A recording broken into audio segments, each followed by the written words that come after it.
અમદાવાદના સાણંદમાં કરોડોની કિંમતના એમ્બરગ્રીઝની હેરાફેરીનો પર્દાફાશ થયો અને 2 આરોપીઓની ધરપકડ પણ કરવામાં આવી। ઇન્ટરનેશનલ માર્કેટમાં જેની કરોડોની કિંમત છે તેવી સ્પર્મ વેલ માછલીની ઉલટી એટલે કે એમ્બરગ્રીઝની હેરાફેરી કરતા 2 શખ્સોને અમદાવાદ ગ્રામ્ય એસઓજીએ ઝડપી પાડ્યા। એસઓજી દ્વારા 2.90 કરોડની કિંમતનું 2.9 કિલો એમ્બરગ્રીઝ કબજે કરવામાં આવ્યું છે। હાલ એમ્બરગ્રીઝને એફએસએલમાં મોકલી ફોરેસ્ટ વિભાગે વધુ તપાસ શરૂ કરી। પોલીસને બાતમી મળી હતી કે 2 શખ્સો એમ્બરગ્રીઝને વેચવા સાણંદ આવી રહ્યા છે, ત્યારે પોલીસે ટ્રેપ ગોઠવી મુદ્દામાલ સાથે આરોપીની ધરપકડ કરી। તપાસમાં વધુ એક આરોપીનું નામ ખુલ્યું છે અને પોલીસે ત્રીજા આરોપીની શોધખોળ પણ શરૂ કરી છે।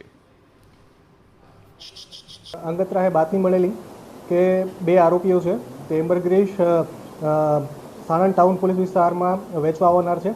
તે બાબતે વોચ રાખી સાણંદ ટાઉન વિસ્તારમાં અમદાવાદ એસઓજી અને તેની ટીમ દ્વારા એક ટ્રેપ ગોઠવી અને એમ્બરગ્રીઝ સાથે 2 આરોપીની ધરપકડ કરવામાં આવેલી છે। ટોટલ 2.97 કિલોગ્રામ એમ્બરગ્રીઝ છે, જેની બજાર પ્રાઇઝની કિંમત ગણીએ તો 2.97 કરોડ જેટલી કિંમત થાય છે।